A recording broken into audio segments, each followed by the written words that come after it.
Hello friends, जय Hind friend. आज इस क्लास में कक्षा 10 हिंदी का पहला चैप्टर पढ़ने वाले हैं। मात्र 5 से 6 मिनट में पूरा चैप्टर खत्म करने वाले हैं और बहुत इंपॉर्टेंट है। और साथ में ट्रिक लगा कर पढ़ने वाले हैं, कैसे पाठ का नाम, कैसे लेखक का नाम पहचाना जाता है। और साथ में ना सबसे महत्वपूर्ण चीज, ट्रिक से रेखांकित अंश की व्याख्या कैसे की जाती है वो चीज़ बताने वाले। देखिए, हम मास्टर नहीं है, हम स्टूडेंट थे, जैसे पढ़े थे वैसे आपको बताएंगे, कैसे हम पढ़ते थे वो सब चीज़ बताने वाले हैं। टेंशन ना लीजिए। और साथ में ना आपको ये भी रटवा देंगे कि मित्रता का लेखक कौन है, आचार्य रामचंद्र शुक्ल। कैसे रटवाएंगे बता दे रहे हैं। कोई भी आचार्य होता है ना, उससे लोग मित्रता करना चाहता है, तो याद रखिएगा, मित्रता के लेखक आचार्य रामचंद्र शुक्ल। याद हो गया ना।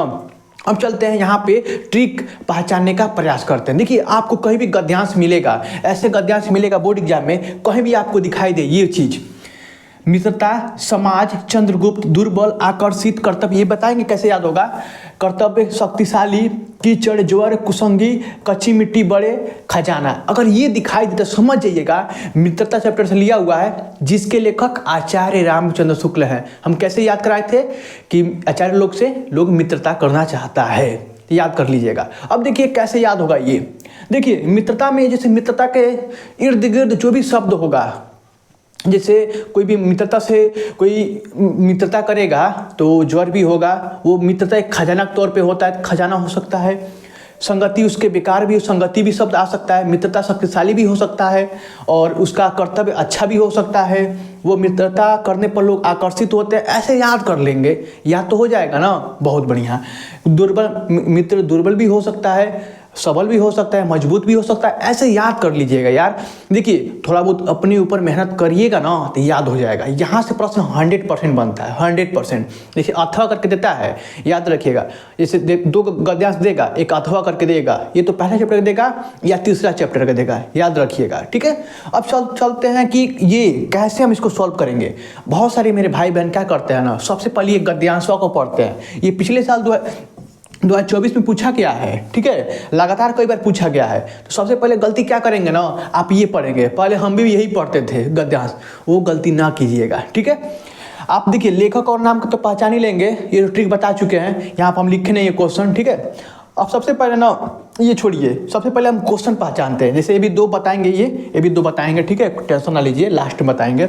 देखिए, सबसे पहले हम ये प्रश्न को सॉल्व करते हैं। जो प्रश्न पूछा गया आपसे, कह रहा है कि व्यक्ति एक दूसरे की ओर क्यों देखकर आकर्षित होता है। मतलब क्या देखकर, नहीं क्यों नहीं, क्या होगा। व्यक्ति एक दूसरे की ओर क्या देखकर आकर्षित होता है। तो सबसे पहले इसमें से कोई एक मतलब शब्द चूज करना है। जैसे मान लीजिए क्या देखकर आकर्षित होता है, यहाँ पे हम यहाँ से ले लेते हैं, क्या देखकर आकर्षित होता है। ये ढूंढना है गद्यांश में। कहीं देखते हैं, क्या देखकर आकर्षित होता है। देखिए, यहाँ पे आकर्षित होता है, कहीं और दिखाई देगा, नहीं दिखाई देगा, ठीक है। अब क्या करना है ना, यहाँ से जहाँ से यहाँ पे खड़ी पाई लगा हुआ, वहाँ से यहाँ तक उतारना है। अब देखिए, सेम तो उतारेंगे नहीं, ये गलती मत कीजिएगा। सेम मत उतारिएगा, नंबर कट जाएगा। अब यहाँ से देखिए, व्यक्ति एक, इसको देखिए, आंसर लिखिएगा ना, उत्तर लिखिएगा तो लिखिएगा व्यक्ति एक दूसरे की ओर, यहाँ तक लिखिएगा। क्या हटाकर यहाँ से व्यक्ति एक दूसरे की ओर, यहाँ पे क्या पूछा है ना, बीच में यहाँ से ऐड करिएगा, याद रखिएगा, गलती मत कीजिएगा, ठीक है। व्यक्ति एक दूसरे की ओर क्या की जगह पे ये बीच में यहाँ से लेकर यहाँ तक ऐड कर लीजिएगा, देखकर आकर्षित होता है। समझ में आ रहा है ना। जहाँ क्वेश्चन पूछे क्या, क्यों, जैसे किसका, जैसे मतलब बीच में कोई प्रश्न आ जाए, प्रश्नवाचक चिन्ह आ जाए, जैसे क्या, क्यों, किसका, ये सब आ जाएगा ना, उसके बीच में यहाँ से लेकर यहाँ तक ऐड कर दीजिएगा। ये हम ट्रिक बता रहे हैं ना, ये खुद का एक्सपीरियंस है और हमारे रिलेशन में कॉपी भी चेक करते हैं। उन्होंने हम लोग को हमको बताया है कि उनसे हम पूछे थे, सब चीज़ पूछते हैं यार। पास में ये घर है उनका, टेंशन ना लीजिए। जो चीज़ वो बताते हैं ना, रामबाण साबित होता है। और आप लोग के लिए हम जो कर रहे हैं वो आपको पता ही चल गया होगा, ठीक है, कि हम क्या चीज़ बता रहे हैं, इतना इंपॉर्टेंट चीज़ बता रहे हैं। अगर वीडियो थोड़ा भी पसंद आ रहा है ना, तो आप बताइए आपको क्या करना है, सब्सक्राइब करके और अपने जिगरी मित्र के पास शेयर कर दीजिएगा। पैसा तो लगता नहीं है, फ्री में होता है। देखिए, अब पहचान में आ गया ना कि कैसे क्वेश्चन को पकड़ना है और कैसे सॉल्व करना है। अब चलते हैं, उपयुक्त गद्यांश का संदर्भ लिखिए। अब ये उपयुक्त जो गद्यांश है, ऊपर लिखा हुआ जो गद्यांश है, उसको अपने भाषा में लिखिए। कहने का मतलब है नहीं कि सेम उतार दीजिए, ठीक है। अब देखिए, अगर कोई समझ में नहीं रही उसको बार बार पढ़िए। जैसे मान लीजिए पूरा पढ़ना है आपको, और अपने भाषा में जहाँ थोड़ा बहुत अटपटा सा वर्ड है, जैसे लिखा है कि स्वभाव, स्वभाव में जैसे स्वभाव मतलब किसी का अंदर क्या भाव है, तो स्वभाव की जगह वो ऐड कर दीजिएगा। रुचि मतलब पसंद, तो वहाँ पे पसंद डाल दीजिएगा, लिख दीजिएगा। लोग मतलब यहाँ पर समाज लिख दीजिएगा। जैसे आप परिभाषी पढ़े होंगे, एक शब्द का कई अर्थ होता है ना, वहाँ पे अपना अर्थ डाल दीजिएगा जो देहाती भाषा में हम लोग यूज करते हैं। समझ में आ गया। जैसे विभिन्नता मतलब अलग अलग, वहाँ पे अलग अलग लिख दीजिएगा। कुछ नहीं करना होता, जो चीज़ हम बता रहे हैं वैसे करिएगा। जैसे मान लीजिए लिखेगा कि यहाँ कोई बात नहीं है कि एक ही स्वभाव, एक ही प्रवृत्ति, ऐसे आप लिख सकते हैं कि रुचि मतलब पसंद, ऐसे आप लोग लिख सकते हैं यार। समझ में आ रहा है ना। तो आप लोग गांव देहात के, हम भी लोग हैं, शहर के भी बहुत लोग होंगे, तो ऐसे आप बना के लिख सकते हैं। तो समझ में आ गया होगा उपयुक्त गद्यांश का संदर्भ कैसे लिखा जाता है, ये तो समझ में आ गया है ना। पूरा लिखना होता है। अब एक और प्रश्न बनता है कि रेखांकित अंश की व्याख्या। तो याद रखिएगा, मान लीजिए हम इसको रेखांकित कर दिए, कहाँ तक, यहाँ से ये ऐसे रेखांकित कर दिए, ठीक है। अब यहाँ से हम कहना इसका व्याख्या कीजिए, तो ये गलती मत कीजिएगा कि खाली उसी की व्याख्या करके रुक जाइएगा।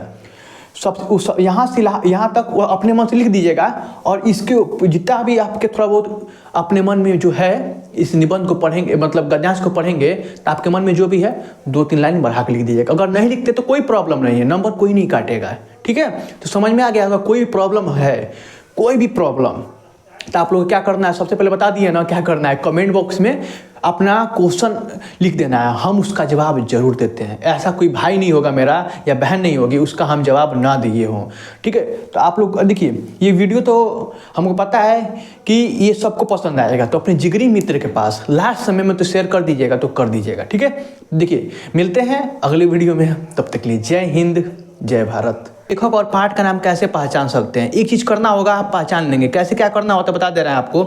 आप किसी प्रकाशन का क्वेश्चन बैंक लिए होंगे, सबसे पहले उसको ओपन कीजिएगा, और गद्यांश वाला जो पोर्शन है ना, यहाँ पे दिखाई दे रहा होगा, इसको ओपन कीजिएगा। ओपन करने के बाद ना आपको बता दे रहा है, जैसे मान लीजिए मित्रता चैप्टर है, जिसके लेखक आचार्य रामचंद्र शुक्ल हैं, तो इसको तो रटना ही पड़ेगा।